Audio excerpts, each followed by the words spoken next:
Merry Christmas Eve, John. You're watching DeProgram with Ted Rall and John Kiriakou. Hi, Ted. It's Christmas Eve 2025, and happy Christmas to everyone. Lots to talk about, as always. A little housekeeping first. Please like, share, follow the show. Donate if you feel like it and if you're able to. And we are much appreciating. Looks like we're hitting some good numbers. We literally just overnight hit 10,000 subscribers on YouTube. So that's exciting. Seems like a benchmark worth celebrating. And we're going to be not on the air. We're taking tomorrow off, although we do have a Christmas message for you tomorrow if you choose to tune in, and then which we pre-recorded yesterday. And then we're going to have a live show as usual, Friday, December 26th at 9 a.m. Eastern time. So do tune in. Good excuse to break away from the fam if you feel like it. And we will be here. It's going to be a 2-hour call-in show. So the first hour is going to be the regular show. So I should say it's a 2-hour / call-in show, not a 2-hour call-in show. The last hour will be call-in. So whatever happens over the next day or two, we'll be discussing, and we will, take your questions about anything and everything live on the air using the Discord server. Robbie will come on and explain how that all works a little bit later on in the show today and also on Friday morning. But that's the housekeeping. Basically, the big stories of today, among others, and anything that you guys want to talk about in the YouTube or the Rumble chat, are the big apparent gas explosion at this nursing home northeast of Philadelphia. There's now a 20-point U.S.-Ukraine plan. Donald Trump would love to have everything in the bag by tomorrow. That doesn't seem very likely. But anyway, things are moving there. We'll talk about the developments and what the Ukrainians have agreed to there. Also, German lawmakers are accusing their Alternative for Deutschland colleagues of spying for Russia because they ask for a lot of detailed information about German defenses and so on.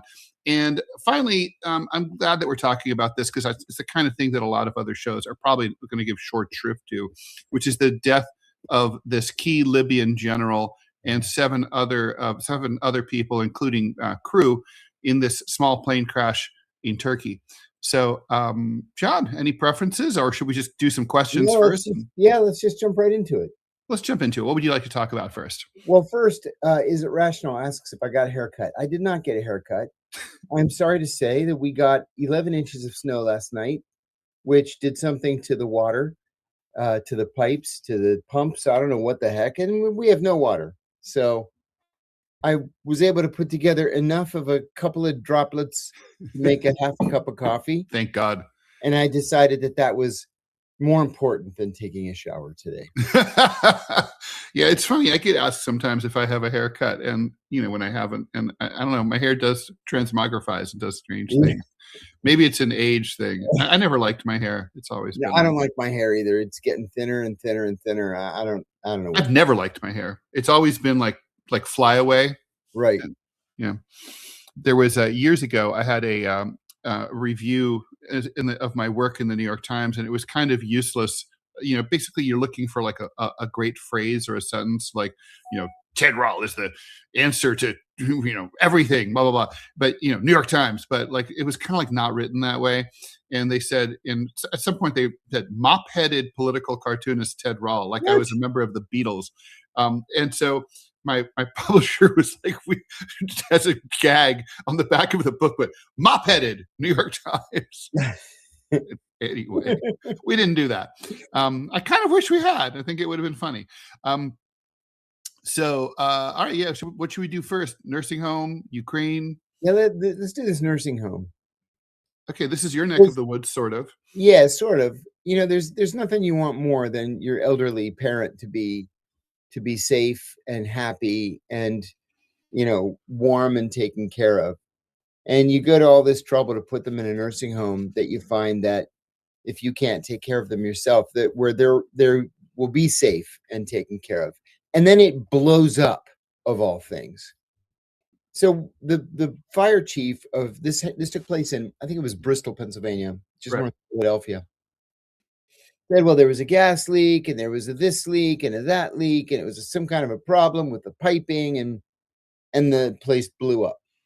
It was big enough for the governor to rush over there and make a statement. He said something that was a little bit scary. He said, at least 2 dead. These are old people, sick people. And, this is going to be quite a shock to them that their home just blew up and killed 2 of their friends. But it goes to something deeper. It's not the fact that it blew up. It's that we warehouse so many of our elderly in this country. Mhm. We don't take care of our parents. Ted, I know that you had a similar experience that I did, where you're an only child, but you took care of your mom. And when my mom was sick and dying, my brother and sister and I actually fought over who got to take care of her. Oh, that's nice. Seriously. Good And values. Seriously. what we ended up doing was my mom wanted to die in her own home. And so I would drive to Pennsylvania for a week, then my sister would fly in for a week, then my brother would fly in for a week.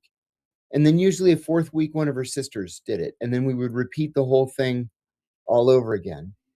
But, we had my ex-wife and I had an au pair years and years ago, and part of the au pair program was that they had to take a class, right? Each semester that they were living with us, they had to take a class. And Hmm. so they all took this English as a second language class at the Northern Virginia Community College. Well, our first au pair was from Thailand. Her English wasn't very good. And I went to pick her up after class one day, and I said, "What did you learn?" And she said, "Our teacher told us that Americans treat their pets better than they treat their parents." And I said, "You know what? That's true. It is true. It's true." Yeah. Yeah. No, So I mean, anyway, I have a lot of feelings about this terrible explosion, and it's not just about the explosion. It's about the way we treat our parents. yeah, and people could say, well, gas leaks happen. Gas leaks happen in private homes and businesses, and that's true. But this particular facility, like many, many others, has been repeatedly cited for violating safety and other regulations, coding, and everything. It recently came under new management, and so I mean, the thing is, okay, so there's the dark secret with these places is that they are really radically understaffed.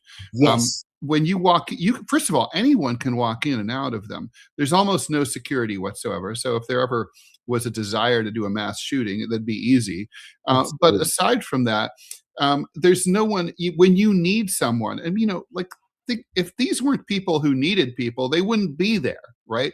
My mom spent her last year in a nursing home. I had to put her there Yeah. because she had Alzheimer's, Mhm.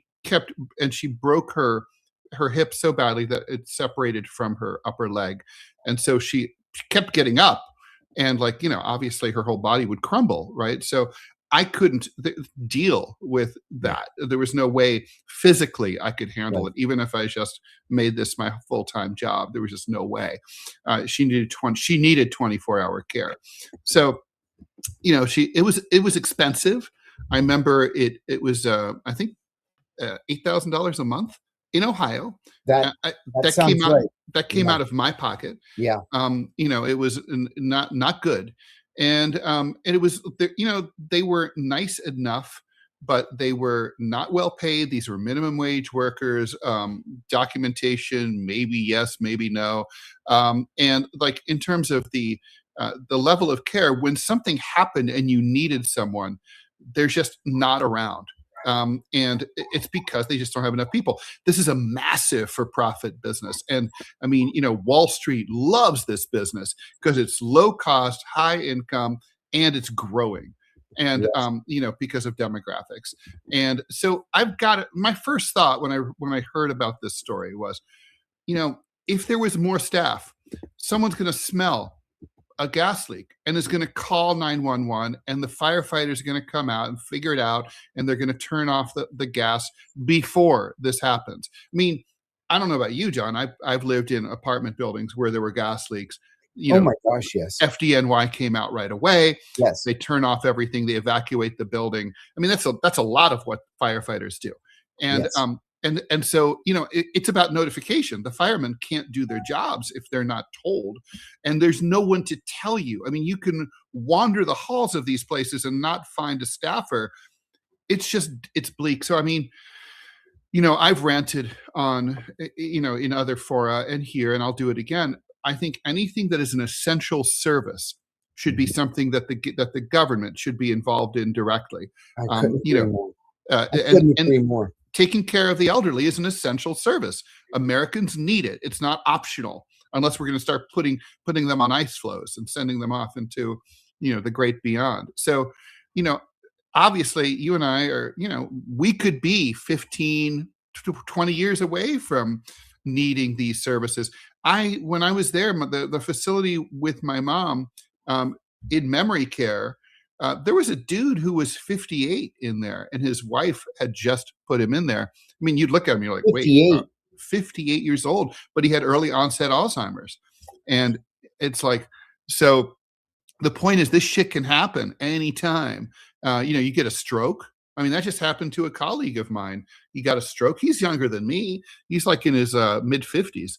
And, I mean, I don't know if he'll ever be quite the same. I don't know if he'll ever be able to, really take care of himself. So yeah, it matters. I mean, it would be great if one of the two major political parties would quit sucking the teat of the nursing home industry that's worth billions of dollars a year and start helping us take care of our parents and grandparents. Oh my God, I couldn't agree more. In Greece, my first wife's grandmother needed. All of her kids had immigrated to the United States, so she was in this village of 600 people, all by herself. And so, what they did was, for the winter months, 4 months of winter, she was in a nursing home in the capital city of the island, Chios town, and then the rest of the time she was home. And so the nursing homes are different there. It's not like warehousing. It's like all of your pals from the neighborhood spend the winter there. You eat together, you hang out together.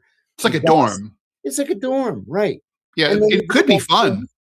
Yeah, and then you go back to your house when the weather warms up. But it's just because there's no heat in some. Her house was built in the 1600s. It was made out of stone, and it was in the wall. It was in the wall that surrounds the village. That's cool. Protect them from themselves from the Turks.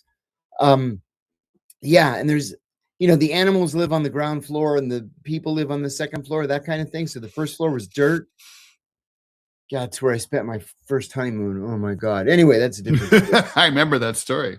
Oh, it was bad. But it's different. It's not like warehousing like it is here. Yeah, where it's they warehousing. just stick you in the nursing home and forget about it. And some nursing homes are nice if you have the money. Mm-hmm. And some nursing homes are, state run, and you're just as likely to be beaten and robbed in there as you are to be taken care of. And it's, by the way, the taxpayers do end up paying for this. I mean, there's so many dirty secrets about this industry, and I'll just share one. So, for example, let's just say you're like, you're listening and you're like, I don't have $8,000 a month. And it's like, well, don't you worry. Uncle Sam's got your back. So what they do is they say, okay, let's say, you have $10,000 in savings. You can go into the nursing home, and Medicare will basically you will have to pay that first month, the $8,000. And then when you're down to $1,500 as your total net worth in all of the entire world, that's all you have left after an entire lifetime of work and savings. Once you're down to 1,500, they call that the pay down level. Then Uncle Sam starts to pay, not you, so that you can, have a decent life. They won't pay you so you could stay home or have a nursing save. They pay a corporation to warehouse you. So that corporation wins no matter what. It's like they're getting the money either from you or they're getting it from Uncle Sam. They're doing great. And of course, it's to their profit incentive is to not really to give you the bare minimum of care. And then, and I could go on and on about this, but it is a scandal. The French do it a lot better also. I mean, most of it. I'm glad we have an internationalist perspective on this show, because we can sort of say, like, there's a lot of things other countries do better than we do. And this is one of them. And in France, my grandmother, she lived in public housing because her husband was a war hero and in the resistance, so they paid for like everything for free, right? Like he never had to work after World War II. Which was not so great because it encouraged his alcoholism. But the point is that she was senile. And so they sent, instead of having her warehoused, they sent a home care attendant to her house an increasingly number of hours as she needed it, as she deteriorated. But basically, this lady kept her company, brought friends over, did her laundry, cooked for her. And guess what? Here's the key part. It's a lot cheaper to the French government to pay someone to do that. And also it's a job, right? You're providing a job for someone. So it's just like they do it better. I mean, there are people that you need to put into these facilities, but then there's, a lot of times you don't need to. My dad had advanced Parkinson's disease. And I called him one day. I called my parents. It's funny. We were just talking about this morning. I called my parents every single day. Yeah, I was the same way. Every day, just to say I used to feel like my mom needed that. Like, I was I had to call like several times a day just to keep her centered in her reality. Right. So my dad had advanced Parkinson's. I called him one morning and he didn't answer the phone. And I thought, oh, that's odd, but okay, maybe he's in the shower. So I waited an hour and I called again and still no answer. So I called my mom. She was a school teacher, and she knew I would never call her during the school day and interrupt her teaching. But she answered and she says, "What's wrong?" I said, "I've called Dad twice and he's not answering the phone." So she went to the office. She said, "I have to rush home." She got home. He was on the floor of the kitchen. He was not hurt, but he had fallen down. And because he had Parkinson's, he couldn't get up. So he was on the floor for 4 hours thinking, well, eventually somebody is going to, notice, which is what happened.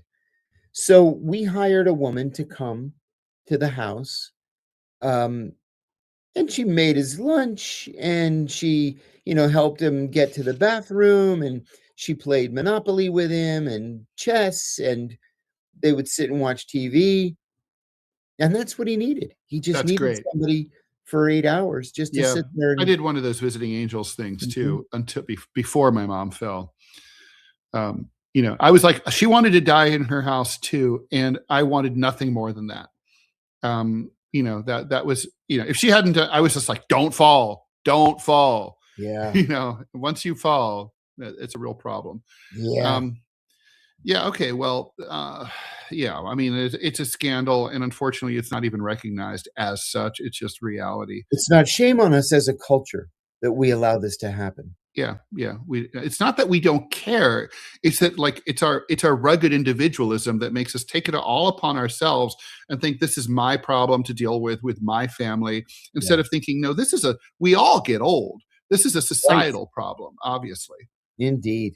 I mean, we're living in a fantasy here if we think this is just something we can shove behind closed doors and let, Wall Street profit off of. But that's exactly what it is. Few little things. Thanks, Accident, for the 100 Swedish kroner. Question for you from Accident, John. Do you have any tips on how to deal with a bit of loneliness when you're deployed overseas abroad over the holiday season? I have long struggled with depression, and Christmas is the worst day of the year for me. And so what I do is, and this is not the right solution for everybody. It is for me. I happen to be at my sister's house. We're having an awesome time right now, except for the 11 inches of snow that fell overnight. But normally what I do is I buy myself something great that I can cook that day, and I'll cook a special meal, even if it's just for myself. But frankly, I pretend that it's a normal day. It's not a special day. So I do all the stuff that is fun for me, and then I go for a very long walk. And it's become kind of a tradition to go on this Christmas Day walk. You'd be surprised the stuff that's open on Christmas Day. I'm surprised. Chinese restaurants always. Chinese restaurants and movie theaters, those are the go-tos for a lot of people. Yeah. But I mean, there was a Pier 1 Imports. Remember them?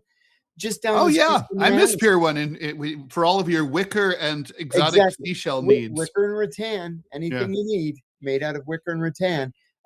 And they were always open on Christmas, of all things. But I was always surprised at how many people were out just walking around on Christmas Day.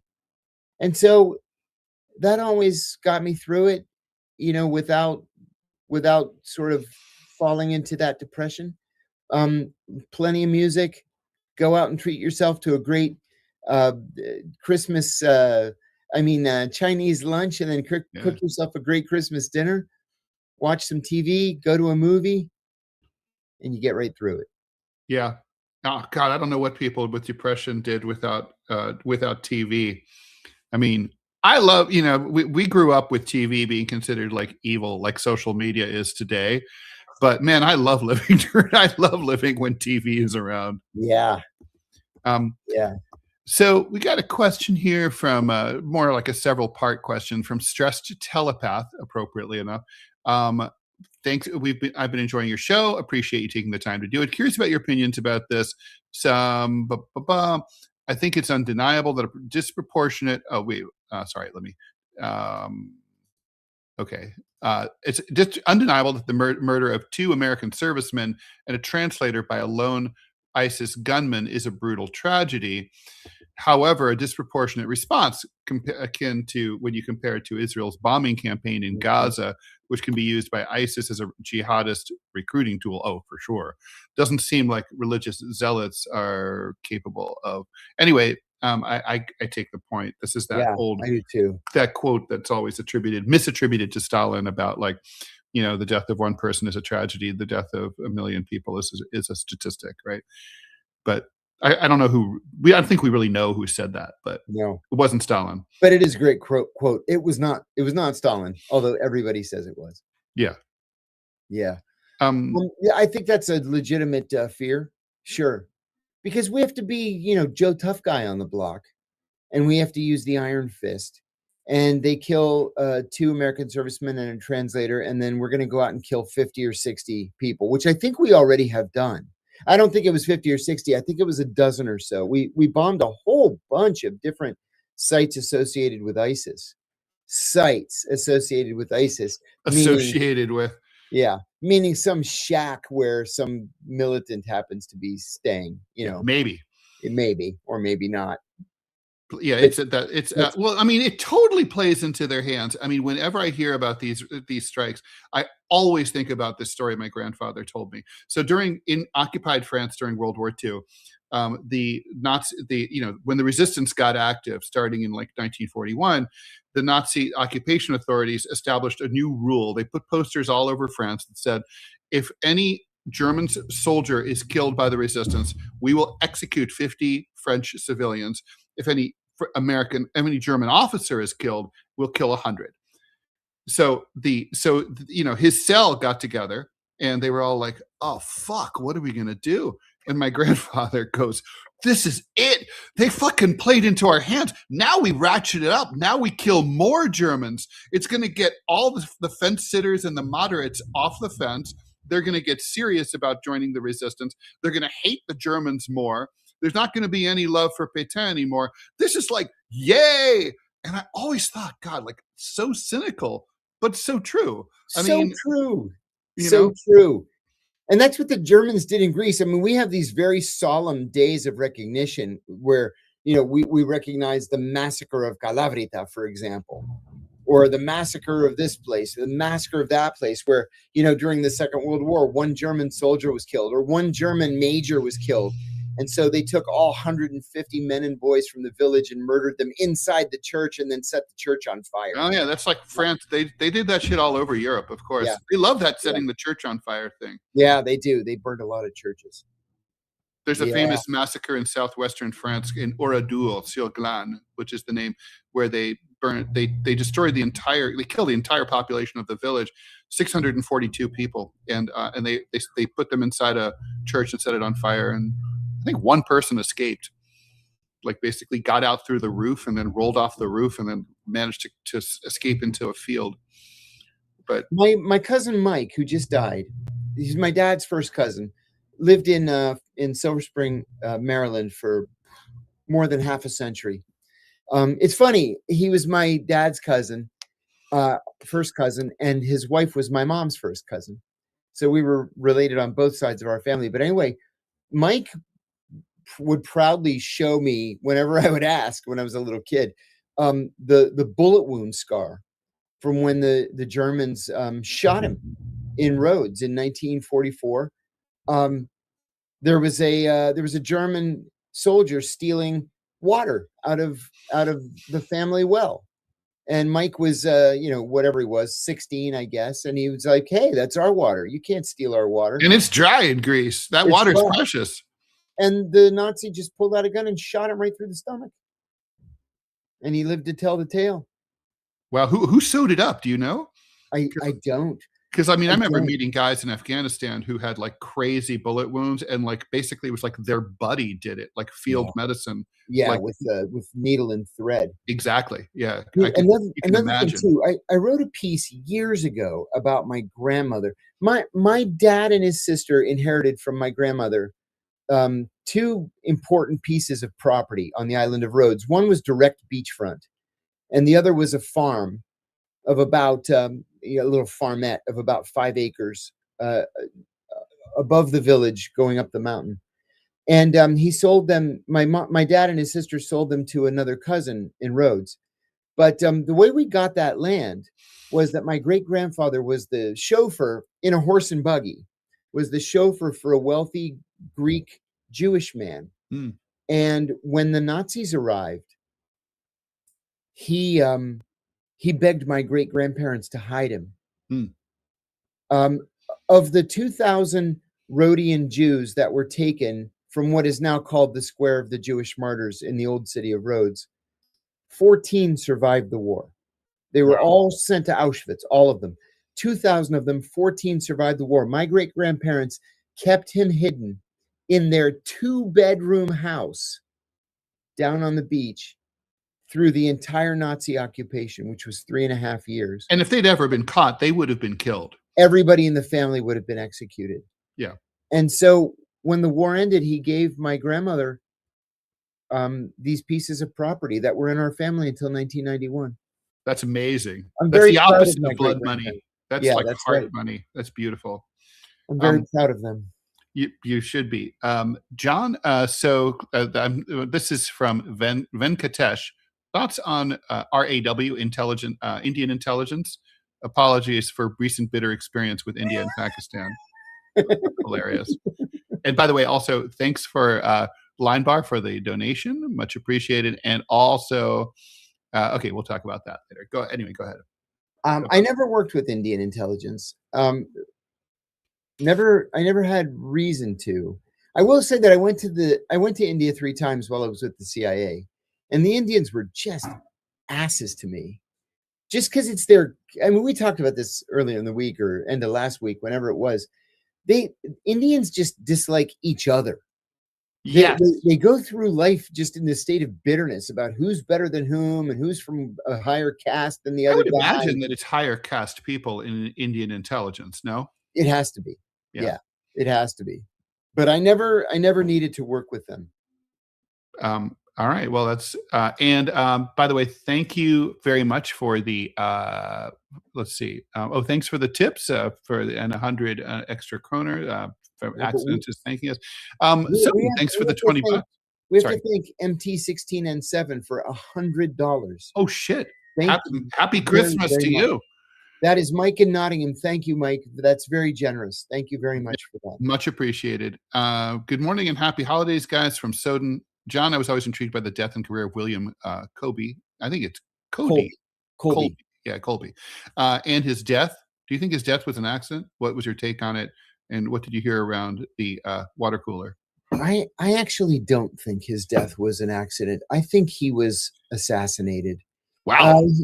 He was fishing in a boat, and let me look up uh, the details so I don't sound like an idiot. So here's Colby. Colby was very, very controversial because he was the DCI, the Director of Central Intelligence, during the Church Committee hearings. Mhm. And for example, when Senator Church ordered him to preserve um, all of the MK Ultra documents, Mm. he literally went back to headquarters and ordered that all the documents be destroyed. He was charged with contempt of Congress. He was convicted. He was fined something like $150 or whatever it was. And Not even a slap on the wrist. no, and members of the Senior Intelligence Service all donated money and made raised many times the 150 and paid his fine for him.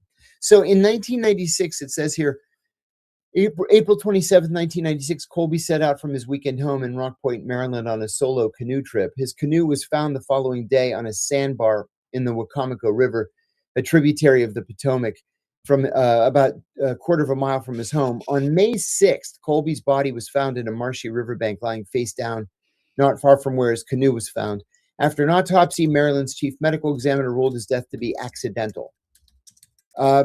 The report said that Colby was predisposed to having a heart attack or stroke from severe calcified atherosclerosis, and that Colby likely suffered a complication of the atherosclerosis, which precipitated him into the cold water in a debilitated state, and he succumbed to the effects of hypothermia and drowned. Maybe. It's killing me right now. There's some spy movie that came out like maybe 15 years ago that has an allusion to that, where the dude, the corrupt DCI is found like dead in a canoe in the countryside somewhere. Well, I'll tell you, in 2011, I remember this coming out. Colby's son came out with a documentary called The Man Nobody Knew. And he says that his father felt so guilty for the crimes that he committed as the director of CIA that he committed suicide and that he threw himself into the water. And maybe the church committee would have helped him basically confront his guilt, even whether he wanted to or not. Sean, thanks for the money. We appreciate you too as well. And thank you very much for your kind words. So let's see. Let's talk about, since you mentioned a suspicious death, let's talk about the death of this Libyan general in Turkey. So, whenever someone like Paul Wellstone or someone like that dies in a small plane crash, you kind of go into two different places. One is like small planes be falling out of the sky. That does happen. Yeah. On the other hand, it's also true that this is very convenient for certain people. In this case, I would say this general, his reputation was that he was trying to reunify, basically stitch Libya back together again. It's got like 3 or 4 governments. It's a failed state. It's the east is basically controlled by radical jihadis. The west is basically controlled by the rump of the successor central government of what used to be the Gaddafi government, sort of. I mean, I'm giving very rough sketches, and so he's on this plane trip. The plane goes down. He's the notable guy.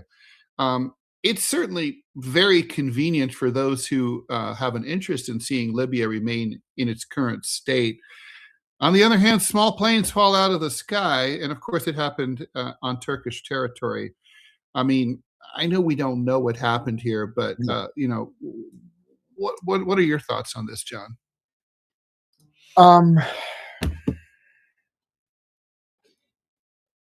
The cui bono, right? So who benefits the most from this?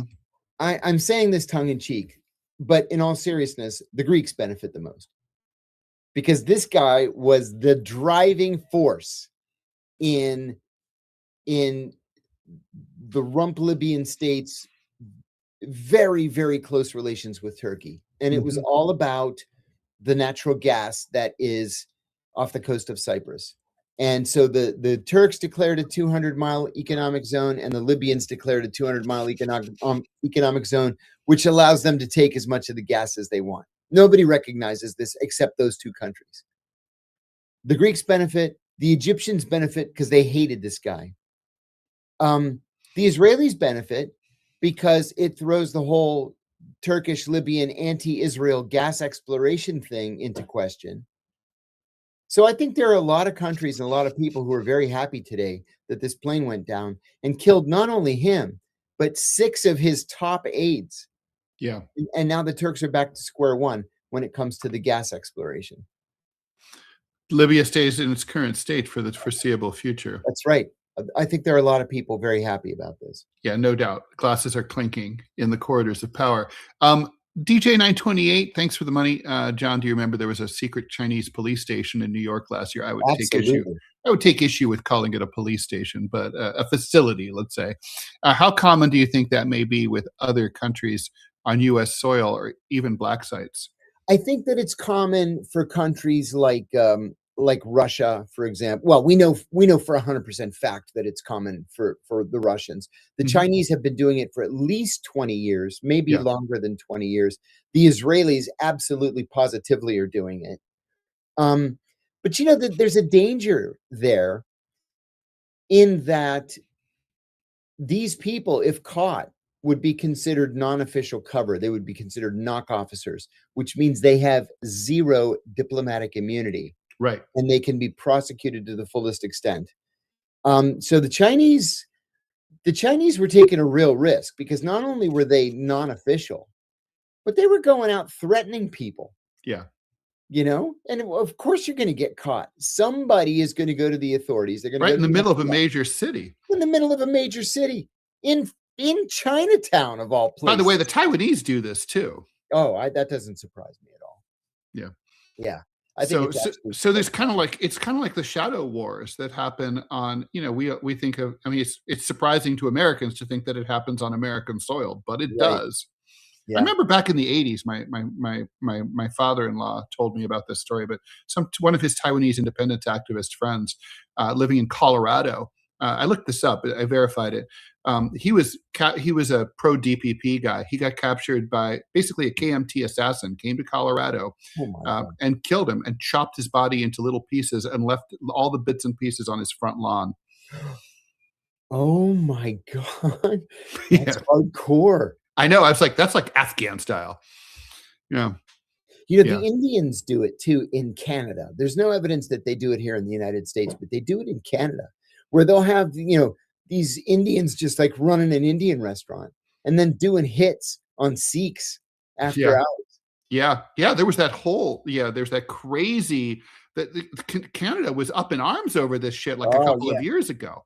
They considered breaking diplomatic relations with the Indians. The Indians are murderous when they're overseas. They're perfectly happy just to go fly around the world and do hits. Yeah. Yeah, we don't spend a lot of time thinking of India as a power or anything like that, but they think of themselves as one. I'll add a little secret here, and I know I'm going to take shit for it later, but I don't care. I'm saying it anyway. In the 7 years I worked at Sputnik, the only time Moscow ever called my boss to slap me down was when I said what I just said about the Indians going around the world and killing political opponents, which they do, especially in Canada. It's well documented. And they were like, you can't criticize India. We have good relations with India. And I said, my contract says I can criticize anybody I want. Yeah. And so the whole kerfuffle just lasted a day and then it went away. That's funny. So let's see some comments. What's our interest in the Ukraine war? We can segue to Ukraine. What's in it for us, being that Ukraine is not a NATO country and not really an ally? Is it rare earth minerals? That's part of it. But I mean, but for me, John, I think this is really just an opportunity. It's Cold War 2.0. It's an opportunity to fuck with the Russians. It's like right on their border. It's the same. It's as if the Chinese or the Russians had the opportunity to corrupt Mexico or Canada and turn them against us. It's disruption. It's about that. It's about like, hey, this'll fuck with them. It's like Brzezinski and fucking with the Russians in Afghanistan, right? I mean, Is there anything more to it than that, really? I don't think so. I don't think so. I Um, don't think so. And see, this is where I fear the next Democratic president, because the Democrats, just as a matter of party policy now, don't want to improve relations with Russia. no, And the Russians don't care one way or the other, because they've made it all up they're okay. yeah, they're okay, because they've so vastly improved their own relations with China and India, that it doesn't really matter for them. They've turned east rather than west. So, I guess while we're talking about this, shall we touch upon this the latest and the Russia-Ukraine negotiations? So it's Yeah. so funny. The U.S. basically now there's a result, the 20-point plan, which is not the result of Russia involved in this at all. This is the negotiations between the U.S. and Ukraine. And so, anyway, among the highlights of this are a road toward EU membership. Talk about pushing on an open door. Putin has said for years he's totally cool with Ukraine joining the EU. In fact, it probably would benefit Russia to have an EU trading partner right on their border. There would be NATO-style security guarantees, which the Russians may or may not be okay with.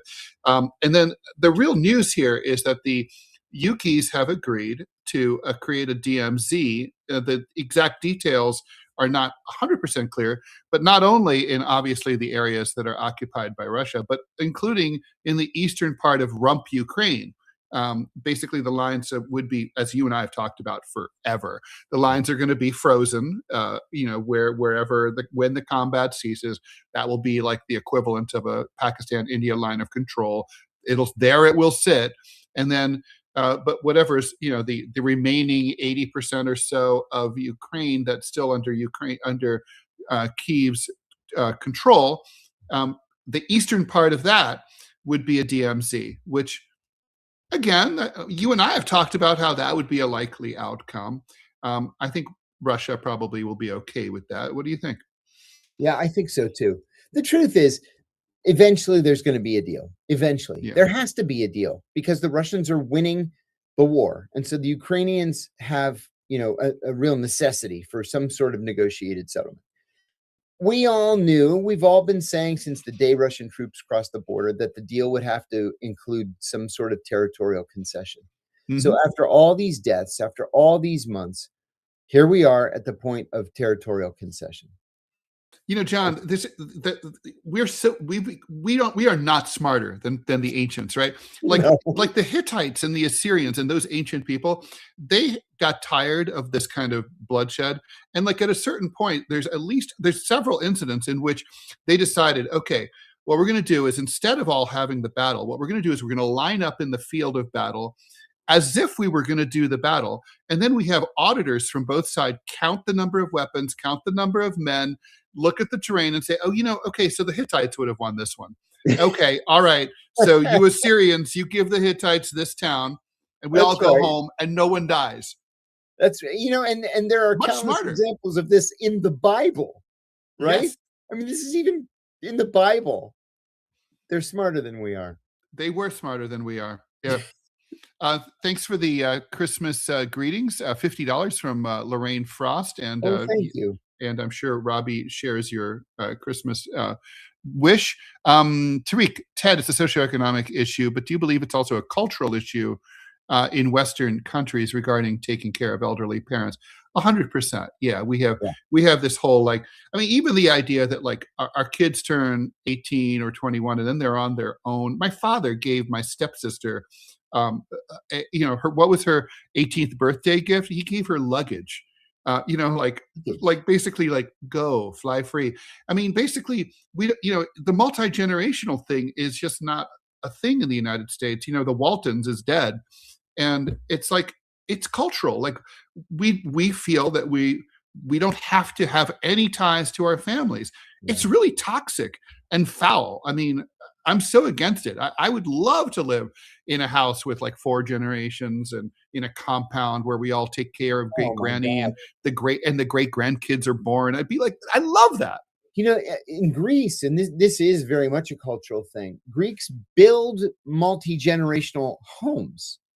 They'll buy a small piece of land and they'll build a 4-unit apartment building.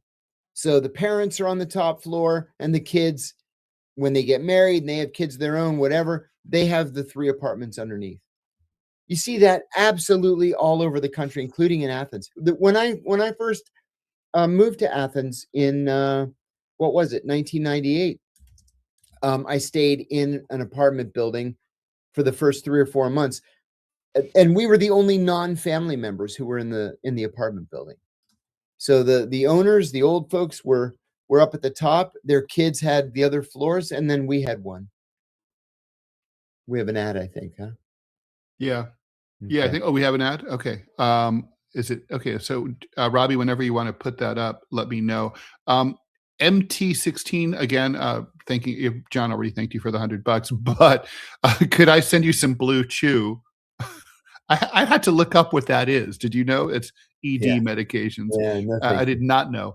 And John, how much do you love gold? LOL. It go to johnlovesgold.com. That's john.lovesgold.com for your free booklet. Do you have gold in your IRA? Actually, I'm not against owning gold as part of your investment portfolio at all. I think it's not a bad part of the mix. But anyway, here we go. Still haven't tried 1775 coffee.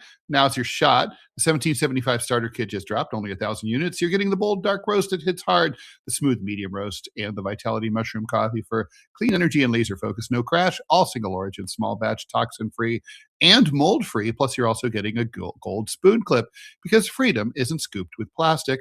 A frother strong enough to stir up your coffee and your mother-in-law's opinions, and a black 1775 tumbler. $170 worth of coffee and gear, used for $99.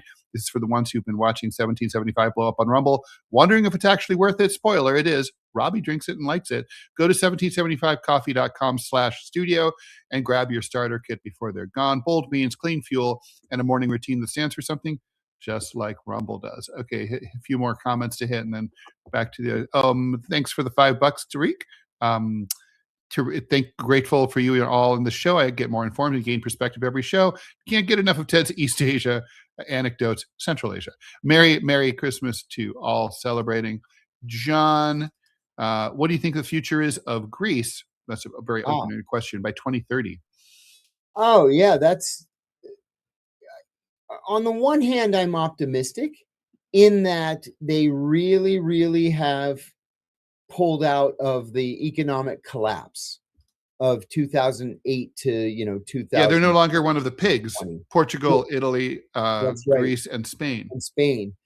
So they've pulled out of that. The Prime Minister Konstantin Mitsotakis, while conservative, has just worked miracles economically. They've even digitized, computerized the land registry, which is just going to change life in Greece. Taxes are a little too high compared to other European Union countries. Those have to come down. But the real problem that Greece faces is one of population shrinkage, not population growth. There's been a just devastating brain drain with educated Greeks. I know a lot of them. Educated Greeks going to the UK, the US, Canada, Australia, Germany, even Turkey. 1,500 Greek doctors over the last 10 years have emigrated to Turkey in search of. How do you think they're treated there? Do you think it's like it's okay, it doesn't matter, or do you think they get discriminated against? No, I'm told that it's been okay. I'm told that it's Greek Americans that keep these conflicts going. Who knows? I could see that. I mean, I will admit that it's sort of like Israel, and it's sort of like Israel and Palestine before 2000. You could see them. They went into business together. Yeah. They knew they were friends with each other. Yeah. They're so similar. They eat the same food. I mean, Yeah, it's true. So if they can lure educated Greeks back to the country, I think things are going to go very, very well. Pesty, Menace, and Race 2020, thank you so much for gifting subscriptions to the show. Much appreciated. And let's see. May I add one thing? Longtime listener just wrote, Greece is becoming an Airbnb for rich tech bro remote workers. That is true. And that's also a problem. There was an article in Gatimerini, which is like the New York Times of Greece, just a couple of days ago, saying that in Athens, Greeks are buying almost none of the real estate, the good real estate. Hmm. It's all being bought by Israelis, Russians, and Chinese. And they make all of it Airbnb, which then prices Greeks out of the rental market. Well, that's happening globally, right? Mhm. I mean, there's in the 10022 zip code, which is the lower Upper East Side of Manhattan. And I know that sounds like a conflict, but basically, if you just think of some of the richest, like Fifth Madison Park Avenue Yeah. in like the 50s and 60s and 70s, that's that zip code. It's astonishing. It's basically luxury blight. The vast majority of these units in those neighborhoods are empty, Yeah. being warehoused by foreign investors, Israelis, Russians, Saudis, people like that, and no one really lives there. I mean, it's kind of like hard for a business like a dry cleaner or a hardware store or a deli to keep going there. Even a fancy boutique can't really make it because there's really kind of like no foot traffic. Yeah. It's bizarre. I've got to ask you about this Alternative for Deutschland (AfD). Oh, yeah. So they've been winning some elections there in Germany. There's a bunch of far right lawmakers, and basically, the long and the short of it is that the centrists, in particular, not really the lefties, but the centrists are accusing the AfD guys of asking for too many questions. Basically, they have the prerogative, they have the right to say, listen, can you tell us about this and that, about our defense? Tell us about our drone capabilities. Tell us where exactly are our facilities? What are they doing? What are the strategies? What are the tactics? And they ask the Ministry of Defense for all this stuff. And so it's aroused suspicion on the part of the centrists, whether it may be legit or not, that like, why are you asking all these detailed questions? And of course, I'm thinking, wow, wouldn't it be nice to have lawmakers who actually like did their homework and wanted to know the details of their jobs, unlike ours who, signed the USA Patriot Act without ever even having read it. Um, but anyways, so there's no evidence, to be clear here, whatsoever that any member of the AfD is spying for Russia. But the accusations are, you're giving this in, you're asking these questions because you're gonna download this to your Kremlin cronies, aren't you? Thoughts?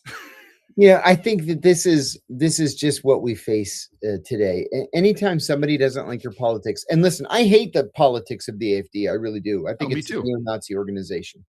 But it's so easy just to point the finger at your political opponents and say, Russian agent. I mean, you and I get that all the time. All the time. Russian agent. And it's like, no. Or asset. Which I wrote an op-ed one time when Hillary Clinton called Tulsi Gabbard a Russian asset. The word asset has a very specific meaning Yep. in intelligence. It means you have been formally recruited and by a foreign intelligence service, and you have agreed to accept money for information. That's treason. It's treason. It pisses me off, It's honestly. a death penalty offense. I get you and I both know what litigation is like, but it pisses me off that Tulsi Gabbard didn't do the right thing and sue Hillary Clinton for libel. She should have sued, and that's what I said in the op-ed. Tulsi Gabbard had been defamed, and she should have filed a lawsuit. Absolutely. Yeah, I mean, I get why you don't. It's a pain in the ass. It becomes your life. Yes. It's like you're just like being asked the same fucking question I sued thousands and Louise thousands Mensch. of times. I sued Louise Mensch, and she settled as fast as she possibly could for the same reason. She called me a Russian asset and said that I had been convicted of espionage and treason, and she was throwing out all these red meat words. And man, I sued her so fast she didn't know what happened. And then she's begging my attorney. But what's good here is when you sued her, right? She had competent counsel. So Yes. her lawyer advised her appropriately to do the right thing and come out of the right. foxhole with her hands up. That is right. Your biggest problem as a plaintiff, if you have a great case, is if your defendant is represented by assholes and fools, and they're like, we can fight this, or they're just trying to get the hourly billables, and so they keep feeding a line of shit to their client. That's and there right. you both are bleeding out financially and in terms of your time and your energy. for nothing, for something that could have been resolved quickly. That's right. It's like not talked about a lot. I mean, I always want my opponent to be well advised, in any kind of legal battle. I do not want them to have a stupid lawyer, because that's the worst. Merry Christmas to you too, Sean Pat. Thanks for the $20. Greece is becoming an Airbnb for rich tech bros. It says long-time listeners. It sounds like we're number 8 on Rumble. Thanks, everybody. Oh, great. And let's see. Longtime listener also says Trump calls those Democrats treasonous and the liberals freak out. HRC calls Tulsi treasonous and the liberals run with it. Yeah. That's true. Exactly.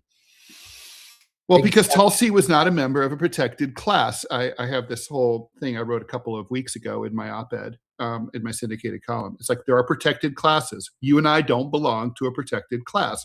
Then there's people who are in a protected. Hillary Clinton is in the protected class. Prince Andrew, until recently, in a protected class.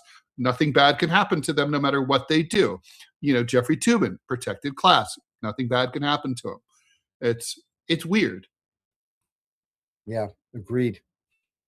So I guess, I don't know what German libel laws are like, right? But, the AFD guys, they have that option. And I really regret that I've never availed myself of this.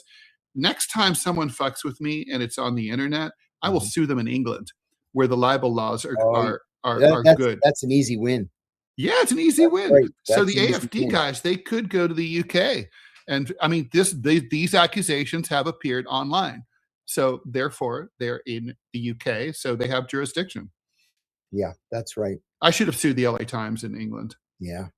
And I should have sued them in federal court. My stupid lawyer told me to sue in state court, which was a mistake. When you were telling the story, I was thinking that. I was wondering myself why you didn't file it in federal court. He said he was after the money. He thought this was going to be a $20 to $50 million lawsuit, and apparently federal court civil court judgments are much lower than California state court judgments. So he just thought, he's going to buy a super yacht with the money.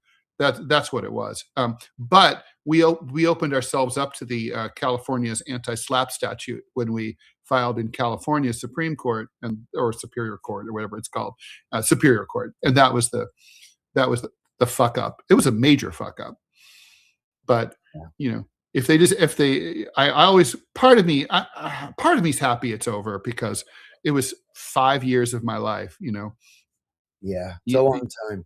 It's a long time. And you just get I remember before I sued, my first thought was, do I want to be talking about this exact incident for the next 15 years? And, so that's always the jurisdiction of the question here. All right. So everyone, it's 9:59 a.m. here on the East Coast, which means it's done for this hour, but we will be back Friday, the day after Christmas, Boxing Day, the 26th. I can say that a million different ways, 9 a.m. Eastern time. Be here or be square. We are here Monday through Friday. This will be a 2-hour show, 1 hour of regular news and commentary. Then we're going to do call-ins. It's going to be the same format as last time. I apologize. I didn't bring Robbie on because we were moving so quickly. I lost track of time. But Robbie, so tune in on 9 o'clock and we'll explain the whole thing. You'll be able to call anytime after 10 a.m. Eastern time on Friday. TMI show with Ted Rall and Manila Chan. That's me coming up right now. Just stay tuned. If you're on Rumble, you'll just slide right in. John, have a happy Merry Christmas. Merry Christmas. Have a good time up there. Avoid the snow. Thank you. And I will talk to you later. Bye, everybody. Bye.